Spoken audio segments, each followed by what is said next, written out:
Imagine you are walking through the shadowed halls of the Vatican in late 15th century Rome. The scent of burning incense mingles with the faint tang of candle wax and polished stone. Outside, the cobbled streets echo with the footsteps of citizens, merchants, and pilgrims, their prayers rising toward heaven, while inside, ambition moves as silently as a serpent. You can feel the weight of history pressing down on every frescoed wall, every marble column, and every gilded ceiling, yet something far darker lurks beneath the grandeur. You catch whispers between courtiers, the low hum of conversations about favors, offices, and wealth. Each word is a thread in a tapestry of ambition, loyalty, and betrayal. A child born to privilege, Rodrigo Borgia, now stands poised at the center of this world, destined to seize the keys to power. His eyes, hungry and calculating, scan the corridors as if measuring both men and God against the scale of his own desire. Outside the palace walls, Rome flourishes under the Renaissance, a city of art, intellect, and devotion. But within the papal apartments, a different world exists, one of intrigue, moral compromise, and human desire untempered by conscience. Here, even the most sacred rituals can become instruments for political gain. You feel the tension. History is about to record an extraordinary chapter, a tale of power, corruption, and the extremes to which ambition will stretch a human soul. And yet, there is a strange familiarity.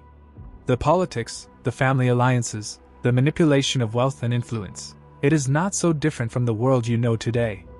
Modern leaders, corporate dynasties, and political families echo these same patterns. The human pursuit of power, the intoxicating blend of charisma and cunning, remains a constant across centuries. You sense, almost instinctively, that you are about to witness the rise and fall of a man whose actions would forever stain both history and the moral imagination of Europe.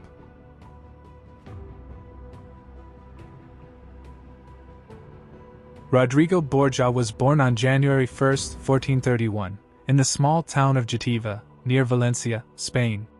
His early life was marked by a mixture of humble surroundings and extraordinary opportunity. His uncle, Alfonso de Borja, would become Pope Calixtus III, and the family's fortunes shifted dramatically with his rise.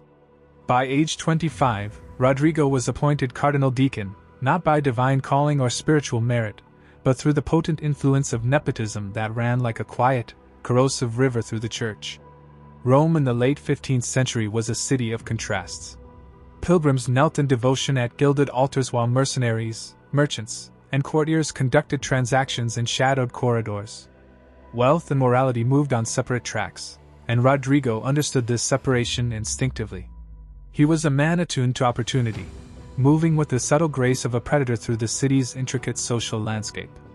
As a young cardinal, Rodrigo began to amass wealth and influence with the precision of a chess master. Ecclesiastical offices, benefices, and territorial rights were collected as if they were pieces in a game that only he could see in full. His lifestyle reflected a Renaissance prince more than a man of God, lavish banquets, palaces, and a string of mistresses who bore him children. Among these women, Venanza de Catania held a significant place, giving birth to 4 of his children, Juan, Cesare, Lucrezia, and Geoffrey. Each child would become both a pawn and a weapon in Rodrigo's inexorable pursuit of power. Despite his early scandals, including letters of censure from Pope Pius II over his conduct in Siena, Rodrigo remained undeterred. His moral compass, if it existed, was subordinate to ambition. Rome, a city accustomed to intrigue and vice, became the perfect stage for his ascent. By the 1480s, he had established a network of influence so intricate that few rivals could challenge him. The conclave of August 1492 became the turning point of Rodrigo's destiny. Inside the Sistine Chapel, beneath the future frescoes of Michelangelo, 23 cardinals gathered. Gold changed hands with fluidity, promises whispered like prayers, and offices were distributed like indulgences. When the smoke cleared on August 11th, Rodrigo emerged as Pope Alexander VI. His coronation on August 26th was a spectacle of grandeur. Bonfires illuminated the 7 hills, processions wound through the streets, and triumphal arches celebrated his ascent. The city, accustomed to vice, celebrated nonetheless, anticipating the spectacle and energy of a Spanish pope.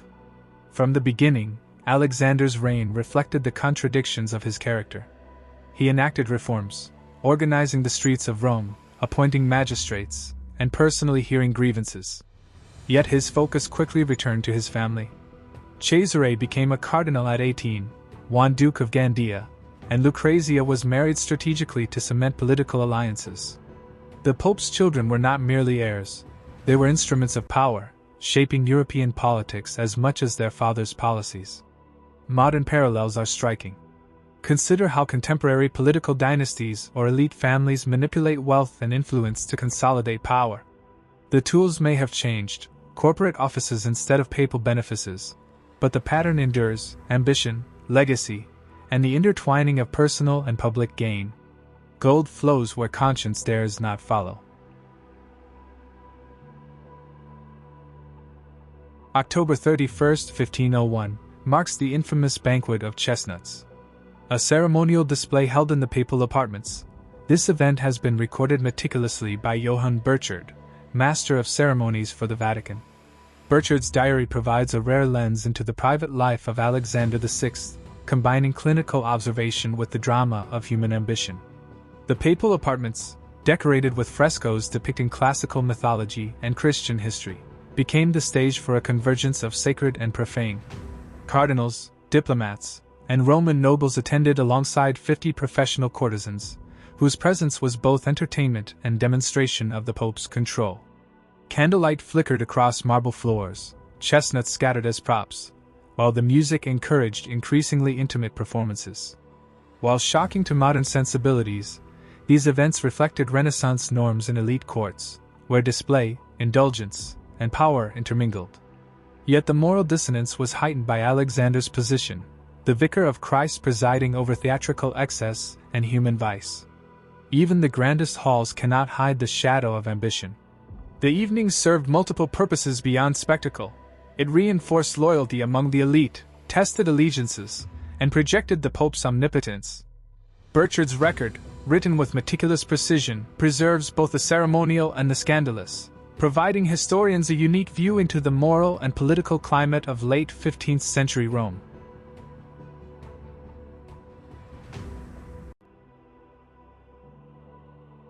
Alexander's children were central to his vision of power. Cesare, originally destined for the church, resigned his cardinalship to pursue military and political conquest.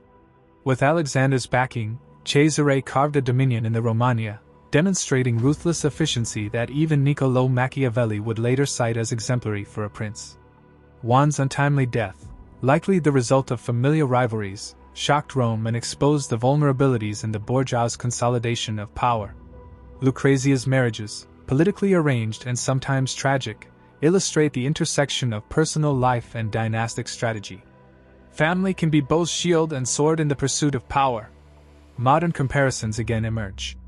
Political and corporate dynasties today, much like the Borgias, navigate public perception, alliances, and scandals with calculated precision.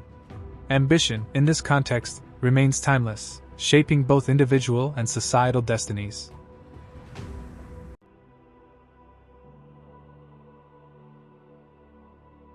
Alexander VI's life reminds us that immense power without ethical restraint can devastate both individuals and institutions.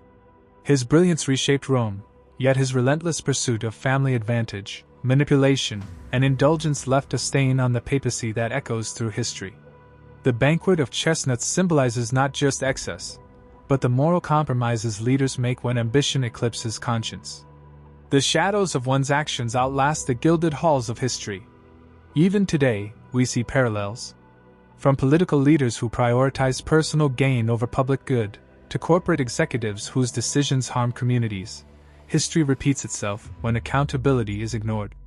Ethical leadership isn't merely idealistic, it's essential for the stability of society. Power without conscience leaves a legacy few can bear, but all must witness. Moreover, Alexander's story reveals the human costs behind public displays of grandeur. The lives of his children, servants, and courtiers were shaped, often tragically, by his ambition. This reminds us that behind every decision of those in power, real people bear consequences, sometimes long after the headlines fade. Ultimately, Alexander's story is a cautionary tale. Decisions made for short-term advantage may bring immediate rewards, but they can inflict long-lasting damage. The echoes of his choices remind us that integrity, accountability, and the courage to challenge corruption are timeless lessons, relevant for both rulers and citizens today.